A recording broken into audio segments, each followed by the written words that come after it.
Principal Sir, Dr. Nageshwar Gupta Sir, for this webinar. I also welcome Deans, Registrar, and HODs of all the departments and my faculty friends for this webinar on prototype validation and converting a prototype into a startup. Welcome you all. My hearty welcome to all the participants from different institutions who are taking part in this webinar. Finally, I also welcome all my student friends who are taking part in this webinar. I welcome you all once again. Now, I request Dr. Nirmala Gupta Madam to introduce today's speaker. Over to you, Madam.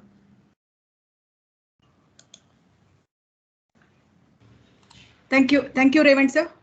Good morning to one and all present here for today's event, which is a webinar on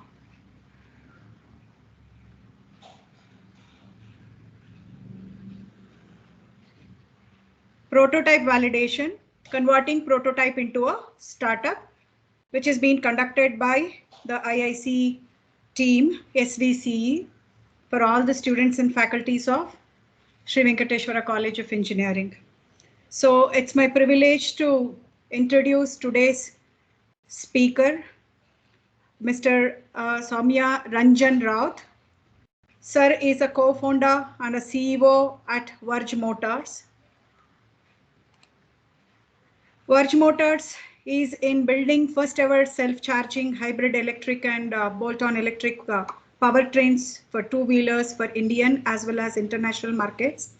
So sir has got the notable achievements which is being incubated and backed by Sign IIT Bombay. And the winner, sir is also the winner of Nidhi grant by the DST, that is Department of Science and Technology, Government of India. And he got a best pitch award, PACE, Wadhwani Foundation. And he's been noted as a top 10 startup in the Derby Foundation.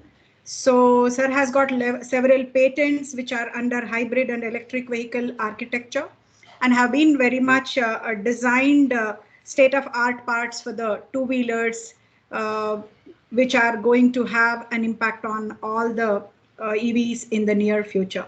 So we are very happy to have you as today's speaker, sir. So thank you for accepting our invitation and making our students and faculties to know more information about the prototype validation and converting the prototype into a starter. So I welcome you once again, sir. So over to you, Revant sir. Thank you, Madam. Actually, our principal sir wanted to deliver the presidential address because of some other schedule. He unable to join, and he said that he will be joining anytime during the session. Now, I request our respected speaker to start with the session. Over to you, sir, Ranjan sir. Hey, thanks for the lovely introduction, Nirmala ma'am, and thanks for having me, everyone. I'll start with the presentation. I have a lot to cover. So yeah, I'll just start presenting my screen. So I wanted to confirm whether is it visible right now? Yes, sir, it's visible. All right, great. Sure. So to give you some introduction, we are Verge Motors, and what we do essentially is we enable mass electrification by converting existing scooters and assets out there into electric or completely into hybrid that can run on both. So to kind of give you a gist about what we're going to cover today, I have a slide of about, or I rather have a presentation with 100 slides or so. So I'll be very brief with the presentation and kind of give you an idea what the product development process looks like, specifically to an hardware use case. So Verge Motor essentially, like I've highlighted, is in the electric vehicle clean tech space. So we are mostly associated within the hardware space. To give you some background on the team, I am the co-founder and CEO. I have a mechanical and in mechanical engineering. Also, we started actually within, by filing IP around hybrid electric powertrains, and then kind of ideated on starting a venture that would essentially take that same idea to market. So that's briefly how things started for us. So Nikhil Gupta, who's the co-founder and CTO, who then came on board and kind of took the technology part of things, forward. Has a background in electronics and communication engineering from IIT Varanasi, and an MBA from Massachusetts Institute of Technology, and 25 plus years of experience. Deals with all the electronic hardware development process. So this is broadly, the team that you see on the screen. We have a couple of products in the portfolio. So you would say we started with a concept of creating electric scooters from scratch, and then we also added in products like bolt-on retrofit kits um, that can be bolted on onto existing scooters, converting them into smart electric scooters without adding additional vehicles on the road. So these are a couple of products that we've made with B2B clients. You would see, I'm sure you would have heard of Bounce operating in and around a couple of cities in India. So we built out solutions for them, all bolt on, and we incorporate the battery and the electric powertrains with the existing scooters out there. So this is one of our products that you see on the screen, as well as other fleets that we have also deployed our products with. So in today's presentation, since I have a lot of slides to cover, I would actually take a lot of, I would say I wouldn't spend a lot of time on the slides, but I would want to spend the remainder of the last 15 to 20 minutes in taking up questions, since there are a lot of people in the panel. I would like to answer some of the questions that might have come up during the presentation. So I'll be very brief in covering these slides, so bear with me. So software process is a lot different from hardware process. What we know of, while developing a software, you go through a lean development process wherein you code pretty quickly, you have access to the users, you can give out a software solution, and you can get feedback pretty quickly, right? But in a hardware process, it generally looks like this, right? When you have no idea, actually, apart from the software, you have to build a lot of other things. So you have to do prototyping, you do a lot of industrial design, you have to file for patents, you have to also figure out how you're going to package it, logistics, also build the firmware, things like that. So a lot more complicated process altogether. And there's no margin for error. Any mistake can cause you the life of the company that you've been building for so far. So it's that kind of extensive. In our case, an automotive process looks something like this.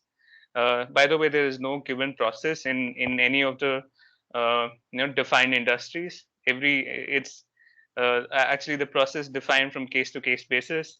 So any product, you will have to make a customized process which suits the product.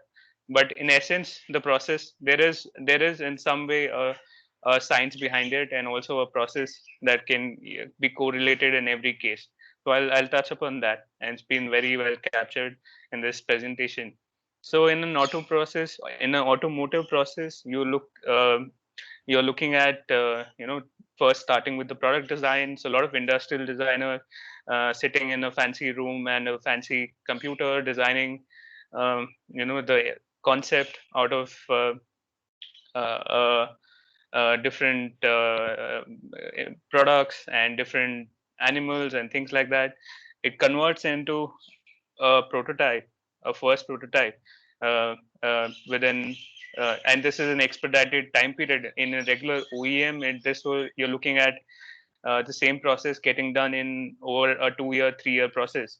So, for example, a Honda Activa that comes out would have taken up 3 to 5 years of this entire process of getting built. But this is in a broad line what a startup automotive process looks like. This is something that is a generic template that any startup for that matter can follow, specifically hardware. So you will touch upon on each of every part of this process, so that whenever if any of the audience members want to start up, they can always revisit these pointers and can kind of look at or associate with the uh, part of the cycle as one of their starting points. So we're going to follow one product today. Unfortunately, I can't touch upon the product that we are building because it's slightly confidential and still in the pilot phase. So rather than touching on Verge Motors and their, our portfolio in general, we're going to touch upon a product which has a well documented product roadmap as well as life cycle that gives everyone an insight on how a product is built from scratch. So that's some that I hope would be interesting. So DipJar in essence is a credit card charging company. So what the concept is basically, whenever a user walks into a restaurant, a bar, or any kind of a place in the US, there is there's a critical concept of tipping, which is not so it's not so prevalent in India, but in the US and other countries, they actually tip post their meals or whatever. So this machine, what it does is basically, since cash is getting used slightly lesser, they charge this cards in the machine, and there's a fixed amount that you can see that the machine shows and gets deducted from your credit card. So that's essentially the concept, because there is, I mean, not everyone would have a dollar with them, or not everyone will have coins and stuff with them. So you can always charge your credit card in a more efficient manner. So it's all starts with the ideation phase. So you have something which essentially, you're stuck with a problem, and you found your moment where you see, hey, I figured out this problem I saw somewhere. So with these, with their founders, so with the DipJar's founders, they saw that the baristas are getting less tips when it is all cash, because people don't have change with them, right? So how do you start then validating that problem statement? You start with customer interviews. So it is a bad practice to go out to customers and ask them, hey, what do you want? I have a solution for you, but would you want to pay for it? So that is a very bad place to start in, because people don't really know what they want, right? So if to be honest, if you go to people and ask them, what would they like to drive in the next 10 years, they wouldn't know. So it's your role to kind of know your customers and deliver a solution for them. So there are a couple of things that you can do is ask indirect questions, not relating to the product directly, so that there shouldn't be any bias present when you're asking this question. That's when you get the most relevant answers. So this is a good place to start with the customers. You can also define various personas basis this. So I'm sure you would have heard of the word persona, so which is basically defining the characteristics of your target users. um, you want to identify your users pretty well within a crowd. It cannot be a generic a persona telling, hey, my user is within 18 to 40 years old, he likes driving cars, things like that. I mean, who doesn't like driving cars, right? I mean, everyone. So that's very vague in all manner. So you'll have to be specific in every way that, hey, my user would have done this at this period of time, and he's looking for this solution in a specific way. So you can identify that person well within a crowd, and that's how well a persona should be while defining the target market for your given product, right?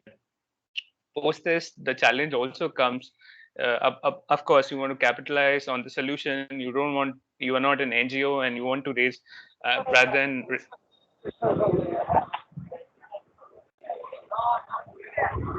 Participants, Sorry. please mute the audio. Jyoti, okay. Please continue, sir. Yeah, sorry. So you want to capitalize on your product. So you want to make sure that you also have a large enough market out there that has this problem. So it's not just something that the product will get diluted within 6 months or a year of operation.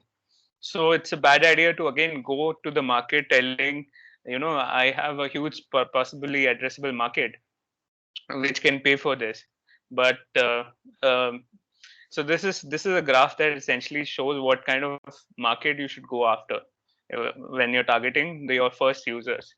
So effectively, what this graph shows is the middle peak that you see is the dire need part of the graph. So you're solving a problem for people who have this requirement for your solution uh, as a dire need. That means, for example, so your blue graph, so your blue part of the graph shows a product like Google, which is when the product is not there in the market, people will go crazy.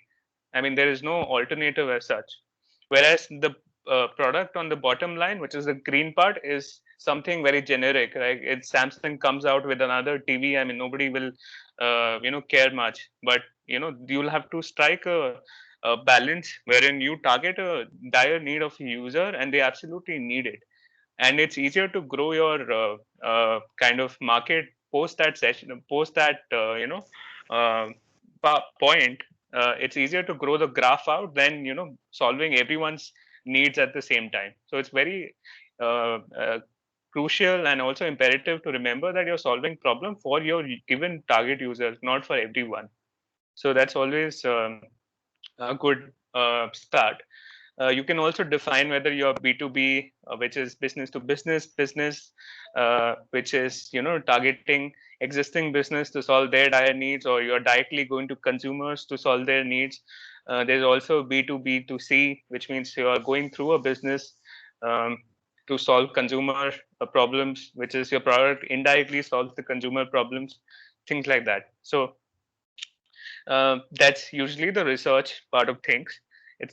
It starts with that. You can spend about close to 2 to 3 months of your initial stages of the startup to validate whether your problem is even real. Uh, then comes the proof of concept parts. At this stage, you have realized, hey, my problem is valid. I have a big enough market. I can go after it and make some money. And also, my users are out there. So you've identified all of this. Now you come to a stage where it is crucial that you build something out for your user to try this and then give you feedback. So this is basically your proof of concept stage, wherein you are building something which is uh, rather, I would say, um, it's not something that will go as a product out there. It is more to test users' mentality, users' perspective about what the product should deliver. So you would see different form functions that Dibjar tried. Different. So in one they can put cash and also swipe card. Then the other one will have some other features, things like that. So you're also identifying other parameters with the product. In this they just cut a piece of uh, pipe and put something in. So all this does is count the credit card, right? You would see LEDs, a basic LED setup that only counts the card. So they to evaluate whether people, if it's kept on a table, would a person go there and swipe their card, right? It should be that obvious. So that's a good start for them, and to build out and test user behavior in that sense. Then comes the design part. So you're basically figuring out what the user um, so what they've done is essentially put the dip jars in different restaurants. So this is not possible in all cases. If it's a let's say an automotive product, you can't go there and out you can't go out and hand out products or two-wheelers to people and then ask them to test it, because that's against the law. in some cases that's possible, which is you can find early adopters and ask them to give feedback, and then kind of taken the feedback in a format which we'll cover in the subsequent process. Then comes defining wireframes, right? So what the storyboard does is define the entire product journey from, let's say, if it's in their case a tip jar. How does the user come and interact with the product, right, from the start to the end? If somebody orders it, if you're making an e-commerce product or whatever it is, how does a person order on the platform to end of the life cycle when the product has been bought and has been used and for a certain amount of years? So it's important to plan the entire life cycle out so that your product experience is not actually, so you're not just designing the product, but the entire product experience in total, right? The buying experience, the till the end of life. So it's essential to define that out over a storyboard. If also part of the wireframe is developing an app for the users of the products, which is common in, I think, most of the products which are out there right now, right? You can't have I don't know, if even if it's hardware, it'll be still connected to the cloud in some way through an app or some amount of telemetry or connectivity. So it's in some cases, I mean, like a mechanical engineer like me would not know how to make an app. So people can also do lean methods wherein I've seen this happening firsthand, wherein you can draw options on the sheet, and you could see the founder here typing the tapping the option or icon on the sheet, and the other guy would pass over a sheet so to experience the user experience of the given app. So after this, you go to a looks like prototype stage. So what happens over there is industrial designer would then take in all this feedback that has come in from the customer feedback, from the UI UX experience or the exercise, and then sketch out a couple of designs that suits the product from concepts or from different inspirations. Then you're experimenting with form. You would figure out, whether why one form would work better than the other. This is again specific to a small hardware product.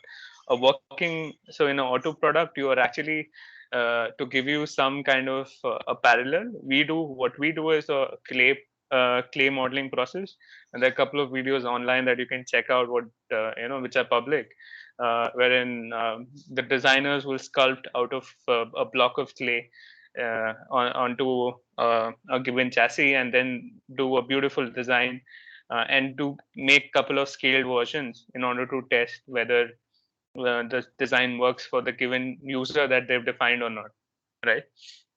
Also, you would see different sizes so they have tested out in DipJar different kind of slot size, different kind of profiles and things like that to gauge whether it's a purely industrial design exercise and design activity that you'll have to be constantly bouncing with the users.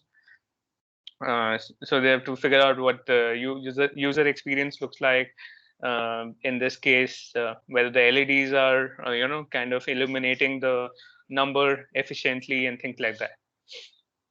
And then comes colors, materials, and finishes. So we're also experimenting in this case whether the blue looks blue enough, or the finish of the aluminum is also relevant to the product and things like that. So this is a part of looks like prototype. Again, this is not something functional.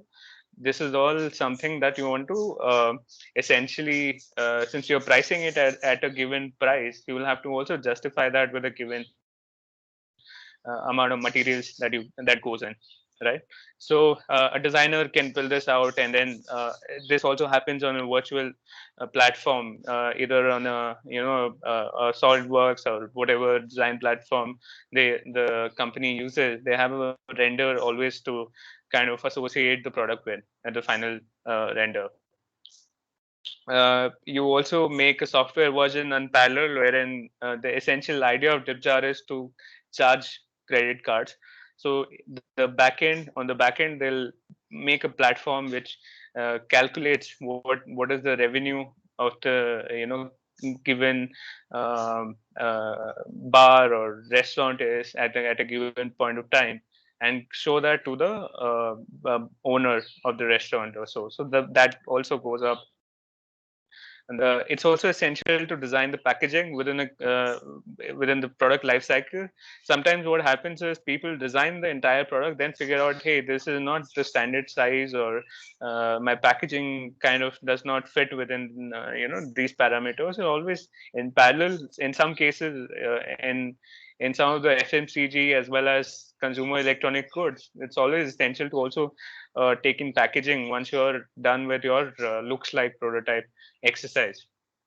And this is an iterative process. There is no one way to kind of, and there's no one cycle to just be done at the stage of looks like prototype. It's an iterative process, and it takes a good 4 or 5 cycles to kind of get executed. So that's the essential process. Then comes the final looks like prototype, wherein hey, this is the product that looks good and does the addresses all of my UI UX problems, and then this can be taken forward as a proof of concept at the end of the POC prototype. Then comes the engineering part, right? So that's where you need a lot of engineers. So this is a concurrent process. So your designers would, and also the design team would execute the upper part of the graph, wherein the engineering team would work on the bottom part and the more sort of meticulous and rather more technical part of things, right? So you have to define, when you're making a product or a hardware product specifically, you have to define what kind of requirements you need, right? It's in a auto case, we call it PRDs, or product requirement documents, that defines, hey, if it's a credit card charging machine, what are the specifications, or what kind of requirements do I have? What is the lifetime requirements? What are the environmental requirements? What is the temperature that this product has to take and has to perform well? So all kind of things are generally defined at this stage, which is your POC stage. And a lot of startups who kind of execute this or get this right are the ones who define spec at an early stage. So this happens in all the big companies. So whenever you're building a product, you define what kind of voltages you want. In case of I'll give you a specific example as per our use case.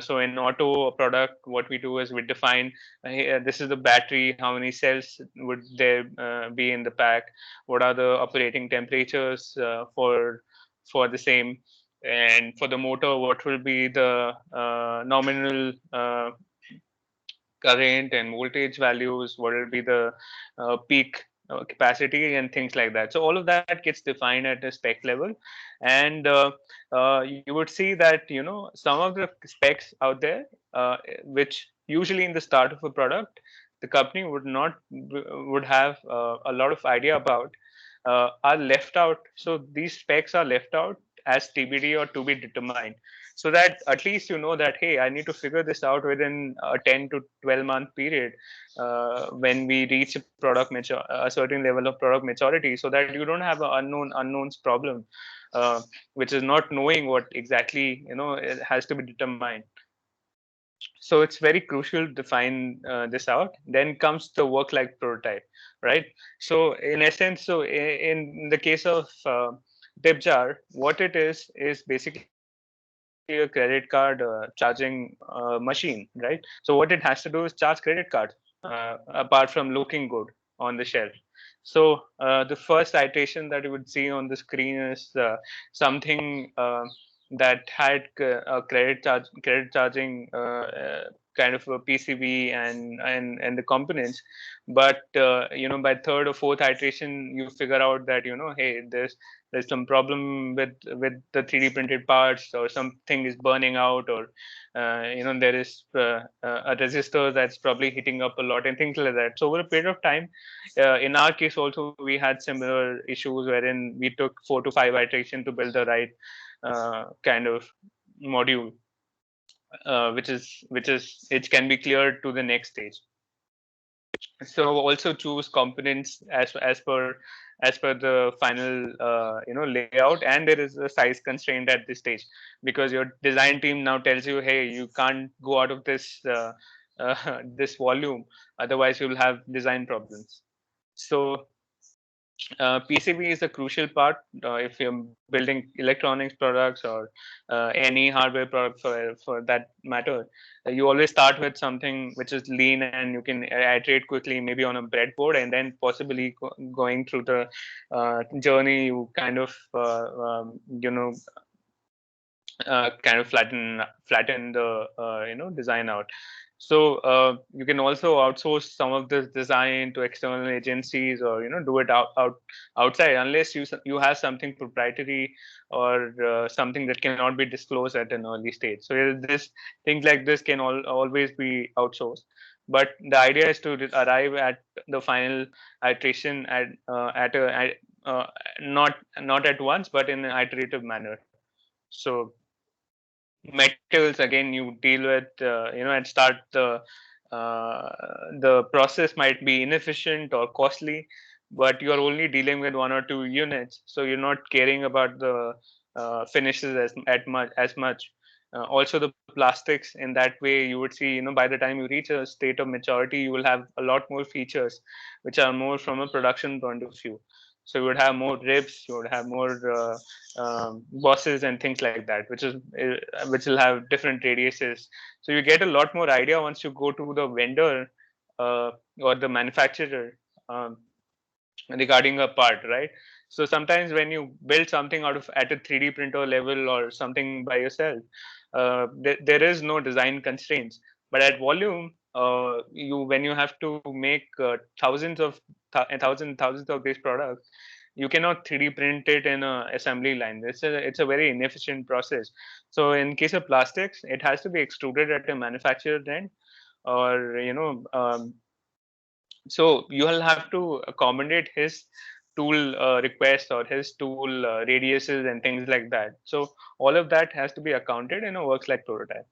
And I mean, it might be surprising, but a lot of products have artificial weights in them.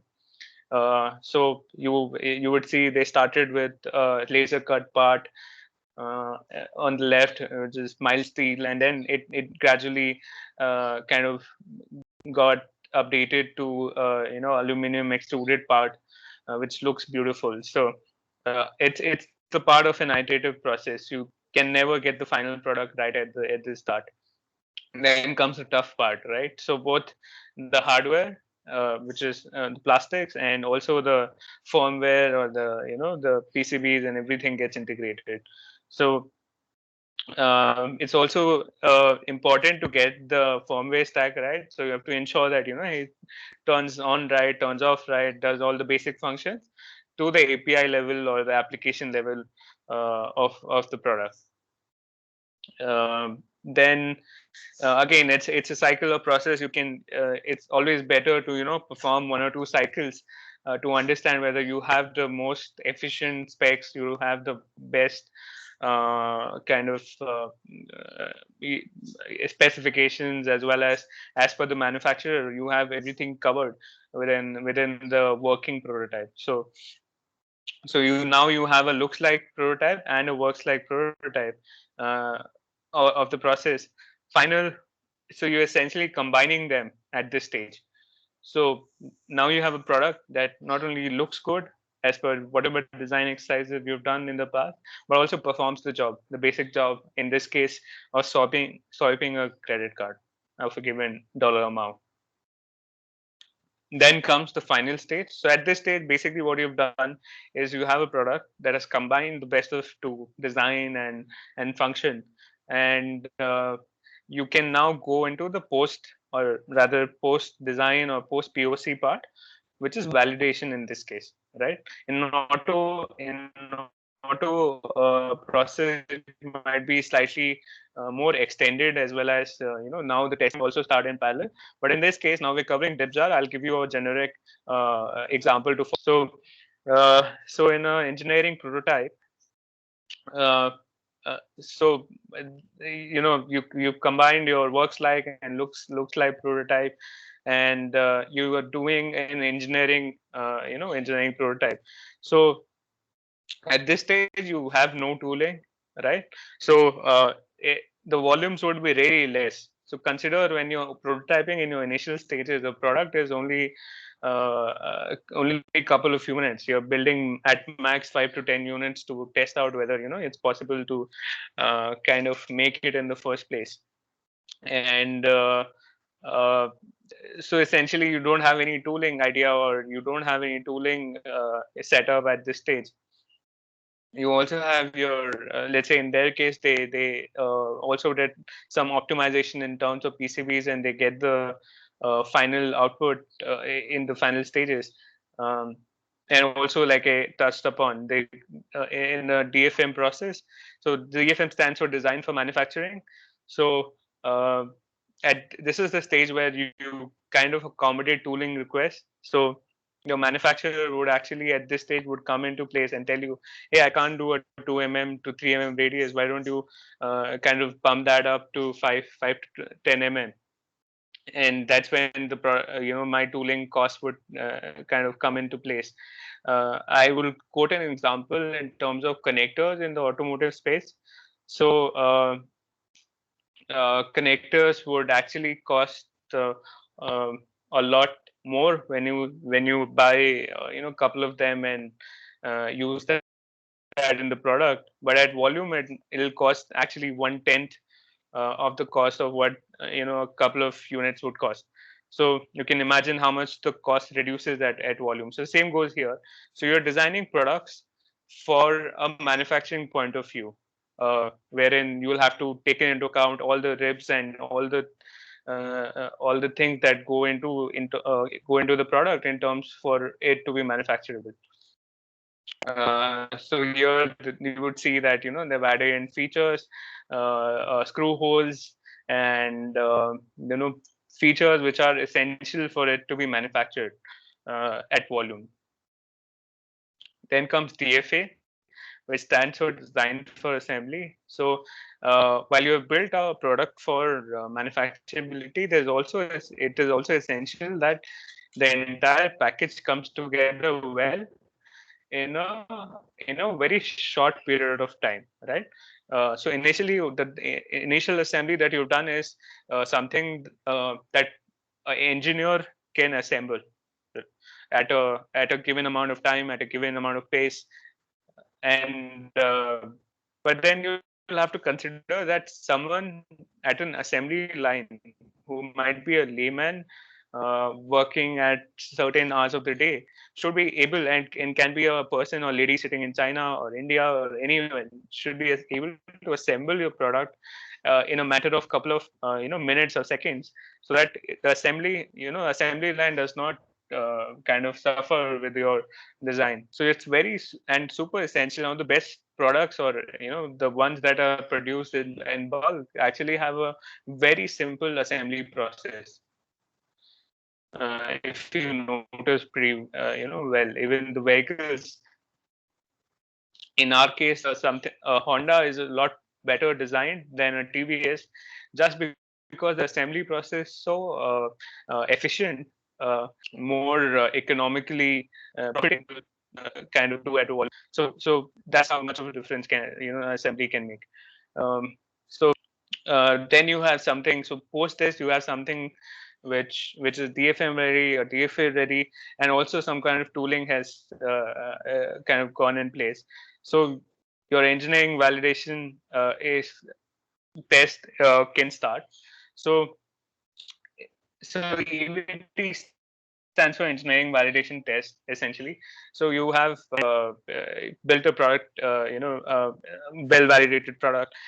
So this is when you start your first batch of production. So you build out about 20 to 50 units with there might be some issues in terms of color, finishes, and things like that. But you're building this out to test, a lot of technical things. So you want to also test that your product is running good in a given thermal parameters. Also, you're testing for whether there are any bugs in the code, or you are able to assemble them within a given amount of time, whatever you have designed. And you have a batch of first builds. So this is what it results into. So a very good portrayal here. You have like a couple of things lined up and getting tested in batch. So same things happen. Actually, in our case, what happens in an auto industry, these products kind of go out and get tested at a given facility in a similar manner, and we notice whether products are charging right, discharging uniformly, and things like that. And it can also be accelerated in a given manner to observe whether a batch is performing right rather than a single unit. A lot of functional tests are performed on the product. Then comes the design validation process. So at this stage, you're testing your tooling to optimize the last bit of process, right? So you're doing design validation tests. In this stage, you're building 50 to 200 units. Of course, this is a small part in a small product. In an auto use case, you will build about close to 100 units in total. And this is to test your manufacturer whether he's meeting all the requirements in terms of whatever function, actually cosmetic things that you've told him. Hey, this kind of shade should look like this in your production unit, or this feature should kind of give this feature should come in this sort of tolerance value, and things like that. So a lot of functionality is also tested at a design validation test as well. So you do a lot of scripting tests. If it's a of course any hardware product would have both firmware and it requires kind of optimization of the software. Then you kind of build this in slightly more volume, and a lot of testing goes on. Actually, in their case, since it's a smaller product, testing came in slightly later. But in auto product in India, actually requires testing in parallel, because you require test certification on a component level. So your motor controller, battery, or any other component gets tested in an extensive manner in parallel while the product is getting developed. And a lot of testing happens once you have a POC, I mean at an alpha level, which is your engineering prototype, and a beta level, which is your design validation prototype. So a lot of testing happens within that part, and it's case to case basis. A lot of regulatory tests as well. So you'll have to understand that this product has to work in the extreme temperatures, in the extreme conditions, when there is a lot of interference. So it's crucial that products does not fail in those conditions. In case of autos or two-wheelers for specifically, so your product should perform anywhere in Rajasthan, in the extreme hot, or in cold, in the northern parts. Same goes for the charging or discharging. There will be also product will also, it's obvious, I mean people will use it in rains or in a flood or wherever. So the product should not fail in this extreme condition, and that's the whole idea. Because these products, especially auto products, can result in harm or accidents in general. So there are a lot of regulatory tests associated with it. So you'll have to also plan these out in your when you're mapping out the entire product journey and the required capital to start, or rather execute this product. Then in their case, there are a lot of cosmetic tests at this stage, whether the stamp is happening at the right area. And once you get this sorted, I think the batch then follows, and there are slightly less mistakes at this stage of production validation.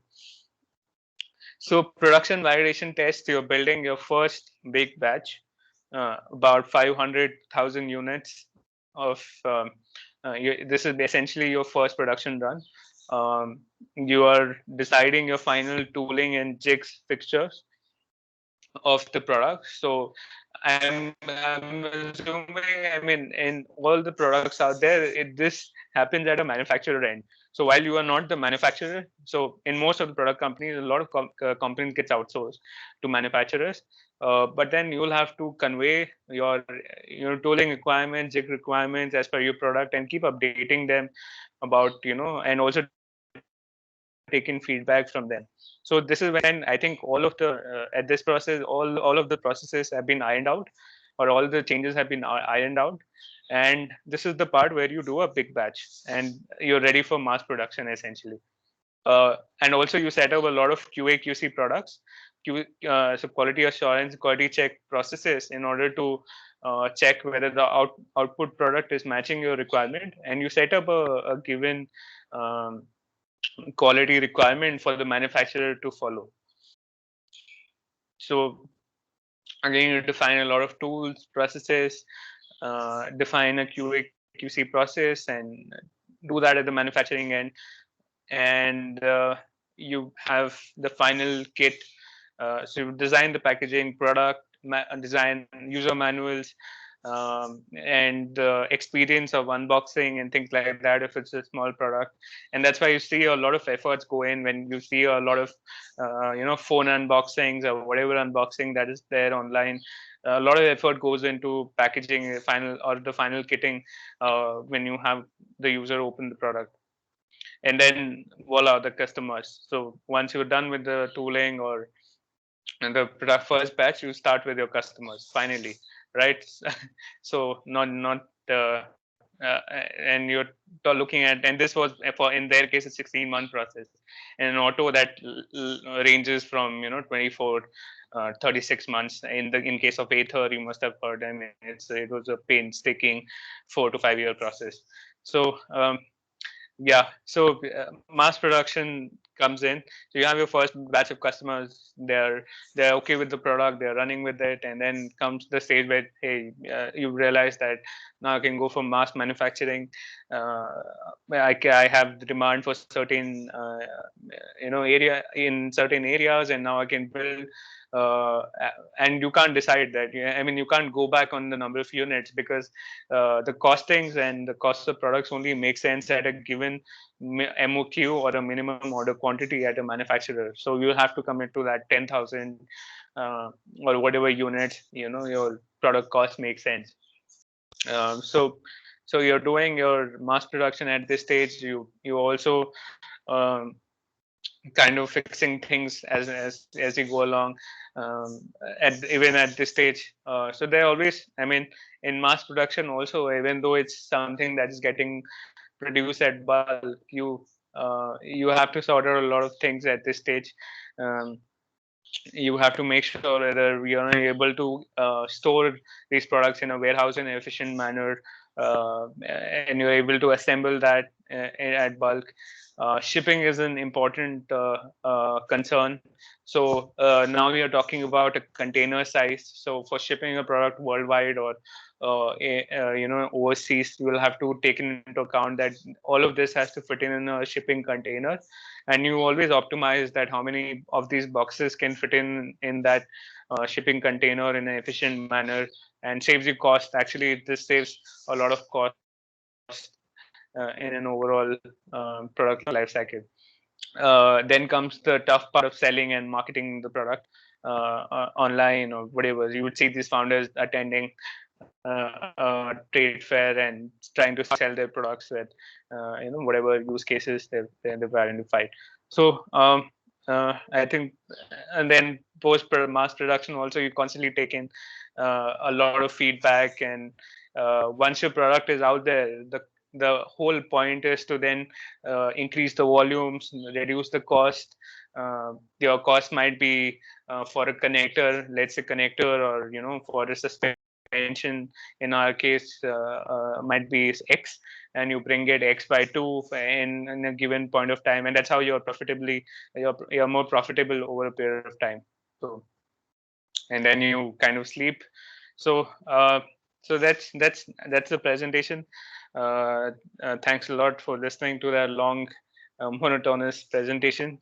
Now we invite any questions that any of the panel members have, so that I can address. If you have any ideas, I'm open to discuss those whatever startup ideas or product ideas that you want to discuss, or anything for that matter. Yeah. So yeah, I'll take questions now. That'd be great. Thank you, sir. Participants, if you have any questions, you can ask. Sir.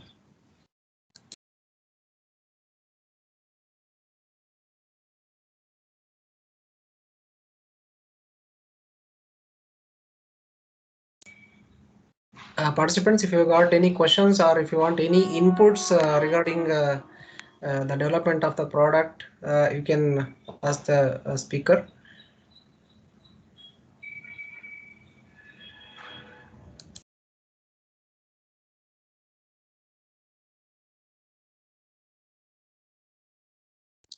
Hello, sir.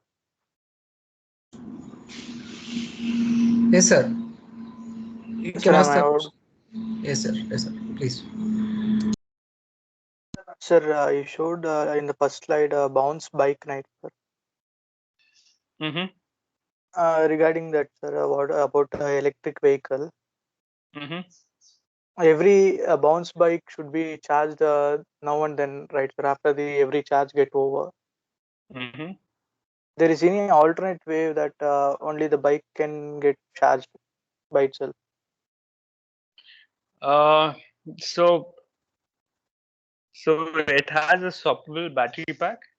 So the idea is, the use case is pretty clear. They have identified a given target user that runs at max. So their vehicle gets used for, let's say, what they have identified is 50 kilometers in a day. Okay. So now the requirement is pretty clear that in only extreme cases, the usage would go to 60 or 70 kilometers, but in on an average, our vehicles are running 50 kilometers on a daily basis. So they have a swappable pack incorporated. So we have incorporated a swappable pack, which actually not the user would swap, but at a company's end, you would have seen this bounce vehicle operation team running around and collecting vehicles, or fueling them or maintaining them. So these guys would go there, and if in case the asset is out of charge, they would swap the battery out for a new one, so that it can run the rest of the day. But operationally, they have identified that 50 kilometers is the range requirement, and they have a battery which kind of supports that. Yes, sir. I understood, sir.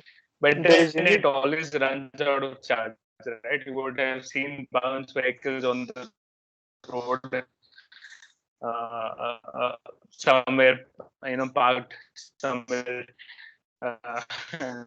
get, maybe not in a good way. But,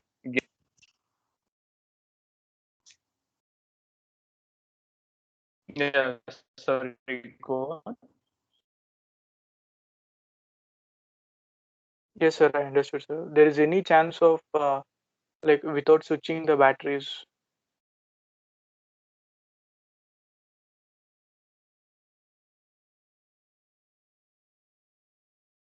I think I don't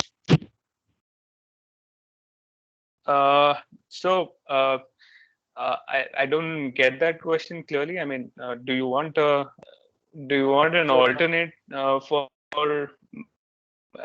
Sir, there switching, are many or other vehicles sorry, I of didn't get that. Can you repeat the question? Yes, sir. There are many other electric vehicles. it could be charged on time, and whenever the battery gets over, it should be charged. By switching the battery or by connecting the power point, we need to be charged. There is any process that vehicle can be charged Yeah. while running, or Sure. So mhm. in other countries So we I have mean, seen that electromagnetic waves are getting charged wireless. In India, we have any other source of like? so I mean, yeah, I mean that there are a couple of alternate technologies wherein and they are coming in, wherein you can charge in various way wirelessly. But I think it's also the function of adoption, right? So unless you have those technologies working for you and in mass, or rather in volumes, it would not be feasible to design products around them, which are and you would understand that this product is it's deployed pretty quickly or in whatever resources or in whatever manpower right now. So while we should plan for the future, it's also better to also design products uh, kind of addressing the solutions or addressing the market problems which are there right now. So while in the future there might be wireless technology that or the roads we cover in the future. We always are but we are technology but right now, what it is either you can stop it or you can rapid charge it at a higher, but then that degrades your range or overall always a polarizing decision. So yeah, I hope I Thank you. answered that question.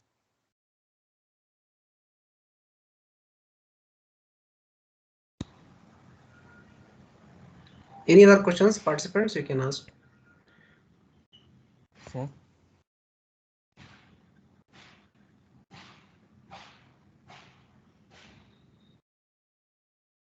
Any other questions?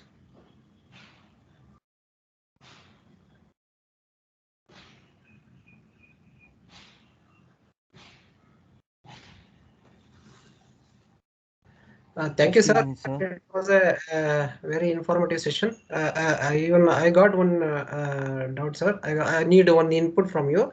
When we develop a product, sir, so what is the process involved in establishing a startup? That information, can you share with us, sir? Sure. So essentially, what I understand is you want to start a startup and you want to incorporate as an entity, if I'm not wrong. Yes, sir. Yes, sir. Okay. So, so it's very, I think, straightforward. So let's say you have an idea and you've done all of this ideation process that I mentioned in the start of the presentation, and you want to. So it's only essential to incorporate when you think you're ready for operations to start, right? If you're building a services-based company or product-based company or whatever, when you think that there are going to be regular transactions happening, or you would be spending a lot of money. By a lot of money, I mean upwards of, let's say, I would say upwards of 10 to 20 lakhs rupees in transactions or in development of product. That's when I think you should incorporate, invest money in incorporating and getting all the compliances ready. Before that, you stay at a stage which is something that is called bootstrapping. So within the idea getting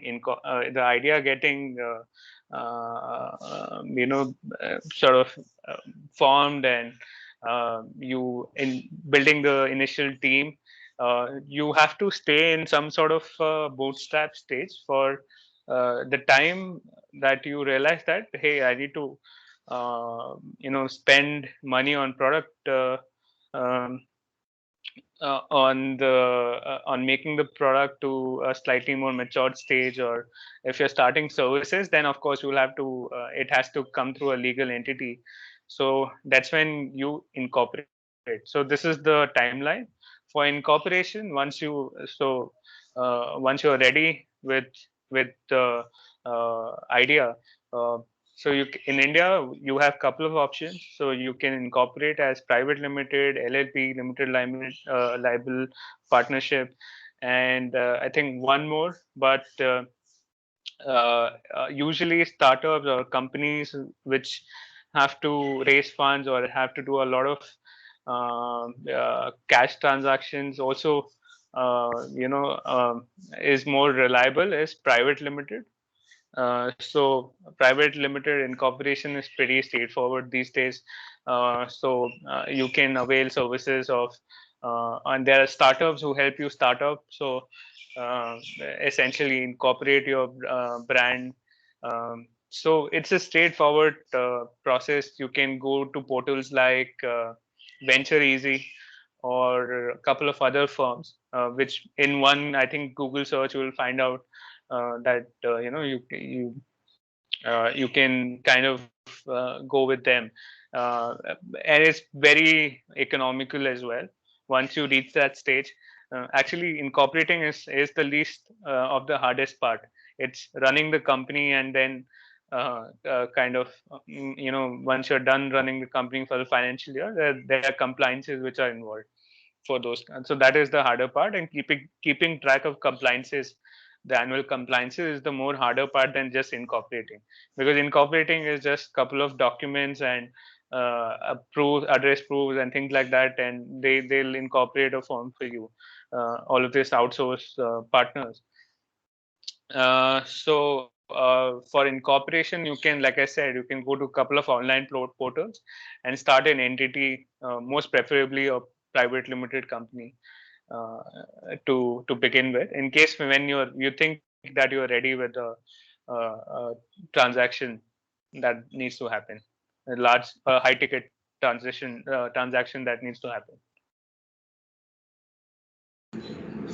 Thank you, sir. Participants, if you have got any other questions, you can ask.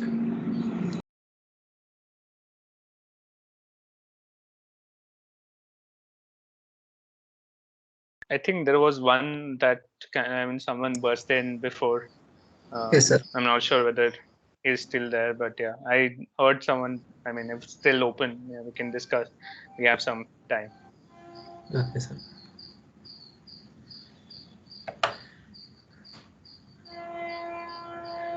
Okay, sir. It was a very informative session. You have explained with an example, that is DipJar, right from converting idea into prototype. You have also explained us how to do the mass production, how to even do the packaging of the item. Everything, it was very clear for us, sir. I hope the participants got useful knowledge on this session. With this, I request Professor Swapna Madam to deliver the vote of thanks. Swapna ma'am. Okay, sir. Thank you, sir. Thanks offering is an expression of grace, of kindness, and a wonderful way of telling how grateful we are to all of you by a simple tiny word, thank you. I express hearty gratitude to the resource person, Mr. Soumya Ranjan Raut, for the wonderful and most inspiring session and explaining all the steps right from the idea building to the prototype, then to the startup. Thank you so much, sir.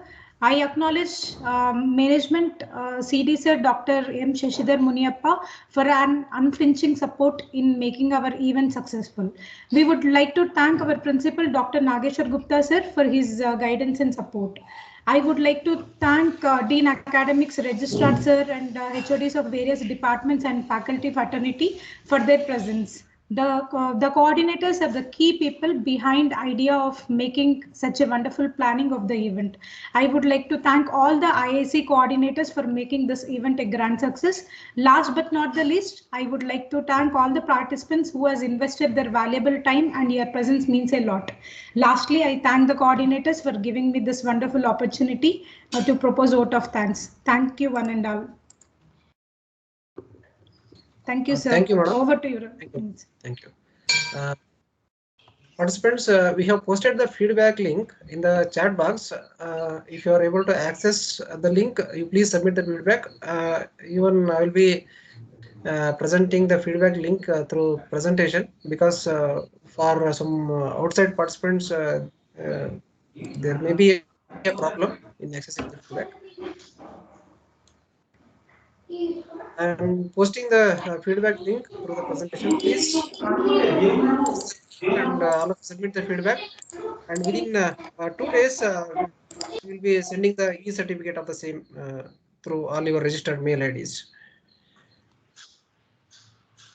We have posted in the chat box as well.